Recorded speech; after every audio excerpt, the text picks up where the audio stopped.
네, 수험생 여러분 안녕하세요. 수정쌤입니다. 오늘은 수리논술의 답안 작성하는 방법에 대해서 제가 알고 있는 모든 사실을 안내해 드릴까 합니다. 현재 시점에서 정시를 준비하고 있는 학생이라면 오늘 이 영상을 굳이 볼 필요는 없고 수능날 저녁 정도에 한번 정독을 해서 읽어보면 좋을 것 같습니다. 우리 수험생 중에서는 논술 지원을 했지만 논술 준비를 거의 안 한 학생들이 많죠. 이런 학생들 중에서도 논술 지원을 현명하게 잘했고 수능 이후에 상당한 준비 시간이 있는 그런 논술 대학들은 짧은 시간에도 현명하게 준비하면 합격이 가능하니까 그런 학생들에게 도움이 될 만한 논술 답안 작성에 관한 내용들 말씀드릴까 합니다. 이렇게 5가지 정도 할 건데요. 그럼 시작해 보겠습니다. 수능 수학이랑 수리 논술은 뭐가 다를까요? 기본적으로 수학이라는 사실은 똑같습니다. 근데 수능 수학에서 내는 그런 개념들이나 자주 내는 그런 문제들이 있고 수리 논술은 수능 수학과 한 50% 정도의 공통점이 있고 나머지는 독특한 수리 논술의 영역이 있는데요. 수능 수학은 정답만 맞추면 되는 시험입니다. 그 과정이 찍었든 야매로 풀었든 아니면 근거가 없든 어쨌든 정답만 맞추면 득점을 하는데 논술은 풀이 과정을 채점관에게 설명하는 시험입니다. 즉 설명하는 시험이라는 게 논술의 포인트입니다. 실제로 논술 문제를 가르치다 보면 학생들 중에는 이런 학생들이 있는데 논술 공부 시간에 어떤 개념을 쭉 설명해주고 문제를 풀어보라고 시간을 줬더니 수학 감각이 꽤나 괜찮은 학생이에요. 문제지 여백에다가 끄적끄적 문제를 풀더니 그 다음엔 가만히 앉아서 멍 때리고 있더라고요. 그래서 제가 답안지에 정식으로 써보라고 했더니 다 풀었답니다. 실제 논술 시험날에 가서는 답안지에 잘 적을 거라고 하는데 그 학생이 착각하고 있는 건 뭐냐면 우리가 어떤 일을 눈으로 지켜보는 거, 어떤 경기를 눈으로 지켜보는 것하고 내가 직접 해보면 그 차이가 많잖아요. 논술 답안 작성도 마찬가지로 설명하는 것을 측정하는 시험이니까 실제로 여러분이 설명을 하는 연습을 해야 되는데 그 연습을 안 하고 시험날에 가면 막상 설명하려고 하면 말문이 막히는 경우가 참 많아요. 그래서 답안지에다가 많이 써보는 게 상당히 논술에서는 중요합니다. 자, 우리 학생들이나 어머님들이 많이 오해하시는 게 대학마다 작성 방법이 다르다? 예를 들면 어떤 같은 문제를 중앙대와 성균관대가 냈을 때 우리 학생이 똑같은 답안을 적어냈을 때 채점하면 다른 점수를 받을까요? 이렇지는 않습니다. 왜냐하면 수학 문제고 접근하고 풀어가는 과정상에 다를 수는 있겠지만 똑같이 쓴 답안에서 어떤 대학은 이 부분에 더 포커스를 맞추고 어떤 대학은 다른 부분에 포커스를 맞춰서 그렇게 다르게 평가하는 건 거의 없어요. 그러니까 어떤 답을 쓸 때 그 대학의 선호에 맞춰서 써서 더 득점하는 특수한 방법은 없고 수리논술의 답안을 작성하는 방법은 대학과 상관없이 일반적으로 통용되는 방법을 쓰는 거예요. 다음은 논술의 답안을 어떻게 써야지 득점을 할 수 있는지 대학들이 제공하고 있는 그런 내용을 요약 발췌한 건데 인하대는 수식을 나타낼 때는 수식이 나타나게 된 동기, 수식에 쓰이는 기호에 대한 설명, 수식의 풀이 및 전개 과정에 대한 설명이 완전한 문장을 이루도록 쓰는 게 바람직하다. 이에 대한 대비책으로는 수학 교과서에 나타나는 예제풀이 과정을 모범적으로 연습하면 된다. 수능 특강이나 수능 완성 등의 공신력 있는 교육기관의 책의 해설을 이용해도 충분합니다. 수식만 나열하는 것은 감점 요인이다. 우리 수능 문제 풀 때 문제지 여백에다가 깔짝깔짝 막 계산을 하잖아요. 그리고 줄도 안 맞춰지고 그런데 수리논술은 수식만 나열하는 게 아니라 이 수식을 쓰게 된 이유 그리고 수식을 중간중간 쓰면서 설명을 해주면서 적절하게 채점관에게 자신의 견해를 밝혀야 된다는 거죠. 그리고 또 많은 수험생들이 고민하는 게 저는 글씨체가 엉망이에요. 맞춤법 틀리면 어떡하죠? 띄어쓰기 이런 것들은 중요하진 않습니다. 근데 글씨를 못 알아볼 정도로 쓴다던가 이러면 문제가 될 수 있겠죠. 보통 수학은 수학식을 많이 쓰잖아요. 그리고 글씨를 쓴다면 여러분이 크기를 동일하게 하고 줄만 반듯하게 맞추면 글씨는 대부분 예뻐 보입니다. 그리고 잘 읽히기도 해요. 그러면 지금부터 답안 작성을 어떻게 하는 게 좋은지에 대한 상세한 얘기를 드릴까 합니다. 답안 작성은 구체적이어야 합니다. 예를 들어서 어떤 학생이 답안을 작성하기를 함수를 미분하여 극대값인 최대값을 구하면 5이다. 이렇게 어떤 문제에 대한 답을 썼습니다. 여기에서 문제는 뭐냐면 이 설명 안에는 구체적인 수학식의 계산은 하나도 없습니다. 이렇게 설명하는 걸 일종의 개요라고 하거나 요약이라고 하는 거죠. 채점가는 이 학생이 어떻게 수학의 계산을 잘 나열하고 그리고 남에게도 설명을 잘하는지 보고 싶은데 그런 과정이 생략돼 있어요. 이 답을 조금 더 과장해서 표현하면 열심히 잘 구하면 정답은 O이다 이렇게 표현하는 것과 크게 다르지 않습니다. 구체적인 계산을 이 안에서 해내야 된다는 거고, 아는 데까지 꼭 쓰자 이 말은 뭐냐면 논술은 수학에 대한 해법을 설명하는 그런 글이죠. 그러니까 정답에 이르지 못하더라도 적당한 과정까지 진행을 하게 되면 채점관이 미리 약속된 원칙과 점수 배점에 따라서 점수를 받을 수 있고 그런 점수들이 모여서 합격을 하게 됩니다.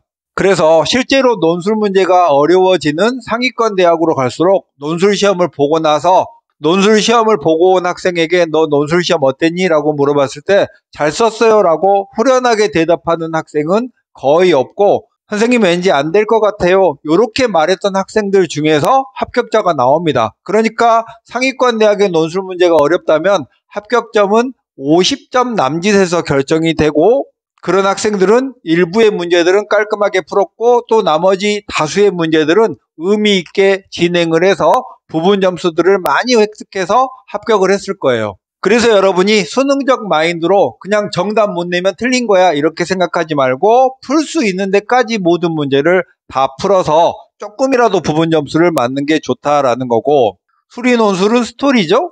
그 말은 기승전결까지는 아니지만 이 문제가 요구하는 사항을 저는 요렇게 해서 수식을 계산하고 이렇게 해서 답이 나왔어요. 이렇게 설명문의 형식을 띠도록 그렇게 답안을 쓰고 그 답안에도 우리 수험생의 열정과 우리 학교에 입학시켜주세요 라는 그런 간절함이 묻어나도록 써야 한다는 거죠. 4번은 반복적인 얘기인데요. 단답형은 무조건 틀립니다. 문제 자체가 아무리 쉬워서 그냥 답밖에 쓸 게 없더라도 무조건 설명을 해야 되는 건 우리 수험생의 의무이자 그래야 점수를 받을 수 있고요. 내용적인 면에서 수리논술은 어렵다는 게 우리 일반 수험생의 생각이죠. 어렵긴 어려워요. 근데 그 어려움을 조금 상쇄시켜 줄 수 있는 게 뭐냐면 제시문이에요. 대학들은 제시문을 우리를 헷갈리게 하는 그런 요소로 놓아둔 게 아니라 너 이 문제 너무 어렵지? 제시문을 보면서 힌트를 잡아가라. 이렇게 힌트들을 주는 거예요. 제시문이 길면 길수록 힌트가 많다고 보면 되겠습니다. 그러니까 풀 수 있는 문제 다 풀고 이제 어려운 문제만 남았어요. 그러면 제시문을 계속 보면서 어떻게 하면 제시문을 이용할지에 대한 끊임없는 연구를 하면 그러다가 갑자기 아이디어가 딱 떠오르는 그런 경우도 꽤 많습니다.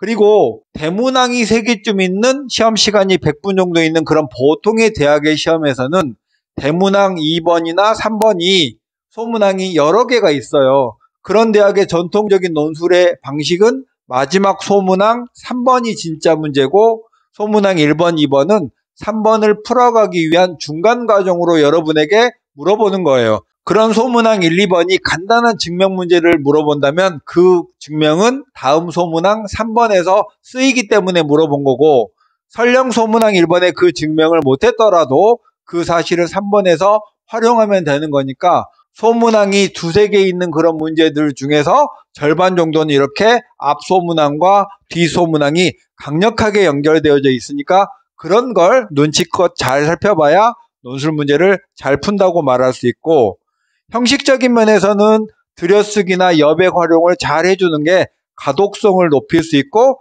가독성이 높은 글은 득점하는데 유리하면 유리했지 불리하진 않겠죠. 자, 8번은 정말 중요한 사실인데요. 100분의 보통 논술 시간 동안 논술 문제를 풀어요. 답안지에 언제 옮겨 적는 게 좋겠느냐.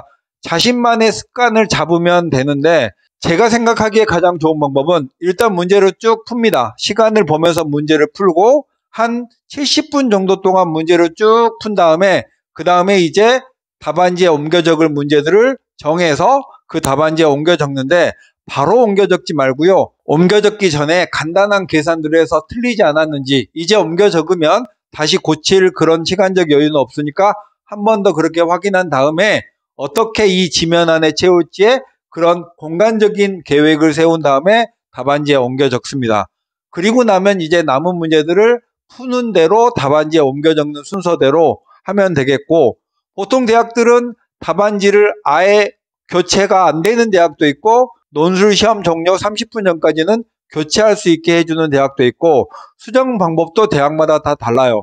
그러니까 여러분이 지원하는 대학의 필기도구, 수정 방법 이런 것들을 확인을 미리 해 두셔야 되겠고, 답안지에 옮겨 적고 난 후에는 상당한 양 이상의 수정은 불가능하니까 그런 부분들을 고려해서 옮겨 적기 전에 계산을 꼼꼼하게 여러 번 반복하는 게 좋겠죠. 9번째, 점수를 흘리지 말라는 건, 문제를 다 잘 풀고도 어떤 문제가 2개나 3개의 질문을 던졌어요. 그러면 여러분이 그 답을 마지막에 정리할 때는 다 표기를 해주면서 마무리를 져야 되고, 확률과 통계를 보는 그런 대학의 확통 문제 같은 경우에는 여러 가지의 경우들을 가정하면서 여러분이 답을 찾아가잖아요. 그렇게 여러 가지 경우를 가정해서 답을 찾았다면 마지막에 그걸 전부 다 더해줘서 깔끔하게 마무리해야 된다라는 거고, 문제가 묻는 기호나 그런 물음이 여러 개일 수 있는데 그런 걸 한두 개 풀어놓고도 누락할 수 있으니까 꼭 마지막에 문제가 물어본 걸 내가 다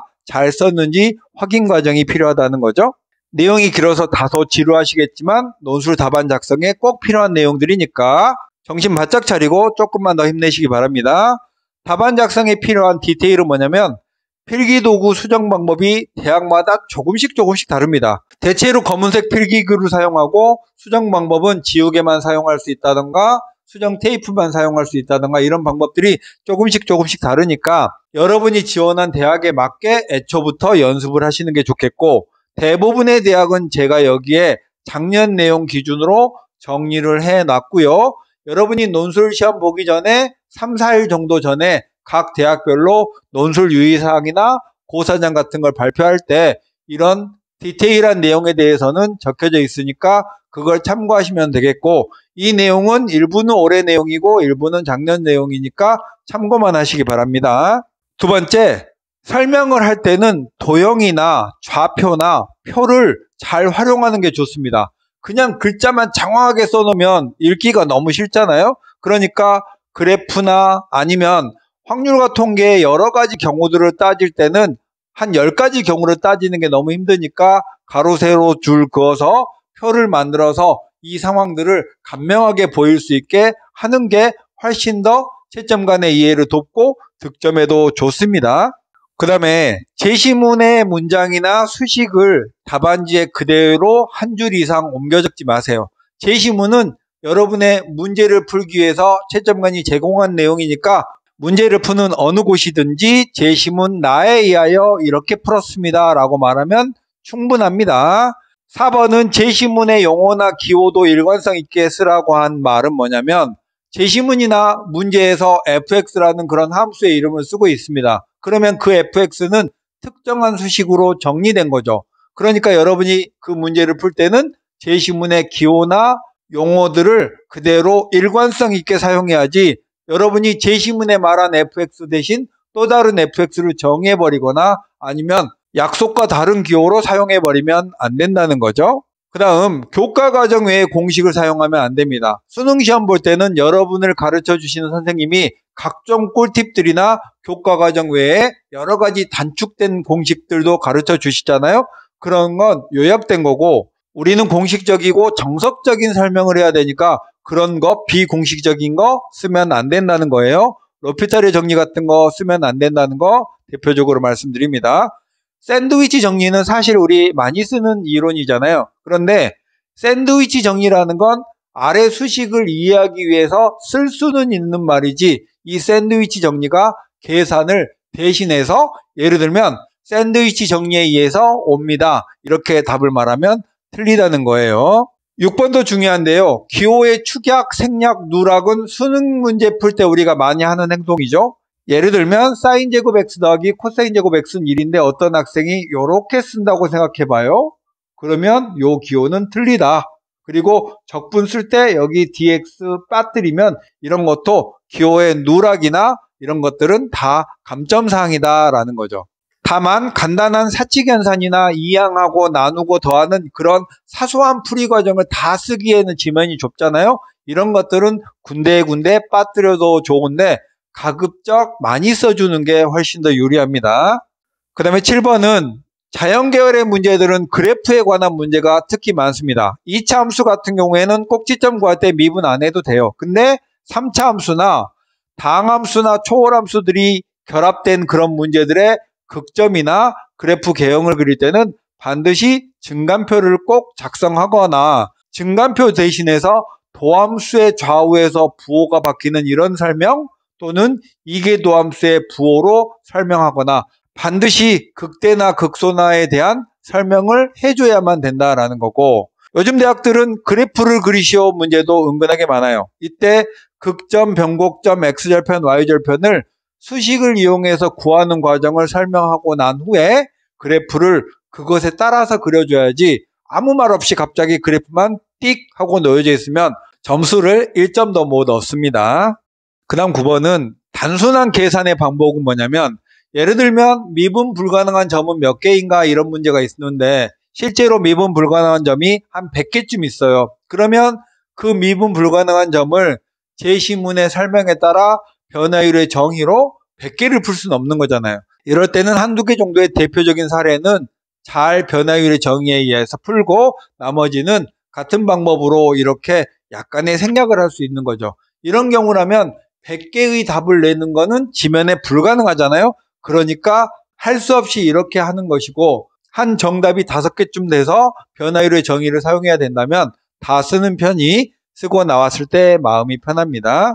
10번 수열의 일반항을 추론한다. 수열의 일반항을 추론해서 예를 들면 A20을 찾아라 이렇게 문제가 출제됐을 때는 여러분이 A1, A2, A3를 노가다로 찾잖아요. 그러면 그 과정으로 A20을 찾으면 안 되고, 수열의 항을 찾을 때는 n번째 항과 n-1번째, n+1번째 등의 n으로 표현되는 이웃항이나 주변항 사이의 관계식을 찾아내서 그걸로 일반화해야 된다는 거고, 이렇게 하는 거는요 대학의 수준에 따라 조금 허용의 범위가 다릅니다. 그러니까 최상위권이나 의학계열은 수열의 어떤 항을 찾을 때 이렇게 귀납적 정의를 이용해서 찾아야 되고, 또 약수력 논술 같은 데는 약간 조금 더 약식으로 푸는 논술이니까 그렇게 찾지 않아도 되는 경우도 있었습니다. 11번 최종 결과는 주어진 값들로 표현하라. 이건 대학 측에서 제공한 말인데요. 많은 학생들이 감점을 당하는 요인 중에 하나는 최종 결과를 제멋대로 표현을 해서 생기는 결과다. 그러니까 문제에 있는 기호나 용어들을 이용해서 표현해야 된다라는 거고, 특수한 예를 들어 일반화하는 오류는 어떤 이론이 틀렸음을 증명할 때는 반례를 들면 되죠. 근데 맞았을 때는 특수한 어떤 함수나 수열을 예로 들어서 일반화하면 안 된다라는 거고, 이렇게 답안 작성에 관한 여러 가지 디테일한 그런 원칙들을 말씀드렸습니다. 이렇게 설명을 드리다 보면 우리 수험생들이 야 수리논술 너무 어려운 거 아니야? 이렇게 겁을 내시기도 하는데, 이런 원칙들은 제가 정석이니까 설명을 드린 거고, 실제로 수리논술을 푸는데 가장 중요한 건 뭐니 해도 수학 실력입니다. 수학 실력이 충분한 학생이 논술에 설명하는 능력을 탑재하면 무조건 합격입니다. 그러니까 가장 중요한 건 문제를 풀어내는 고유한 수학 실력이라는 거고요. 답안지는 깨끗하게 유지하세요. 답안지에다가 직접 잔계산을 하면서 연필로 풀고 지우고 이런 걸 반복하면 답안지 전체가 거무스름하게 지저분해지잖아요. 답안을 쓰다가 칸이 좁으면 화살표로 이런 식으로 요렇게 이어서 여기다가 이렇게 푸는 이런 거 절대 안 됩니다. 진짜 중요한 건데, 답안지의 테두리를 벗어나는 답안은 채점하지 않거나 감점 주거나 최하점을 주거나 심하면 실격됩니다. 이거 엄청 중요한 사실이에요. 그러니까 우리 수험생들이 연습하는 과정에서 답안지 여백에다가 테두리 밖에 여백에다가 깔짝깔짝 막 연습하는데 그러다가 큰일 납니다. 풀이 과정을 생략하지 마시오는 아까 말씀을 드렸고, 쓸까 말까 고민되면 쓰는 게 좋다. 써서 후회되는 경우는 없습니다. 생략하고 나면 나와서 마음이 찝찝해요. 자, 여러분 설명을 길게 드렸는데 위 내용들을 연습장에다가 제목 정도만 적어놓고 본격적으로 수리논술을 연습해야 되는 수능 이후가 되면 위의 내용들에 맞게 답안을 작성해야겠다라는 강력한 의지를 가지고 답안을 작성해 보면 되겠고, 몇 번 연습을 하다 보면 이 내용들이 아주 비상식적인 내용들은 아니기 때문에 몸에 금방 체화가 될 수 있고, 수능 이후에 한 일주일 정도의 준비 시간이 있는 그런 대학들은 이런 원칙들을 지켜서 문제를 계속 답안지에 작성하는 연습을 하다 보면 금방 여러분이 익숙하게 된답니다. 자, 오늘은 수리논술 답안 작성에 관한 총정리를 해봤습니다. 수종쌤이었습니다. 안녕.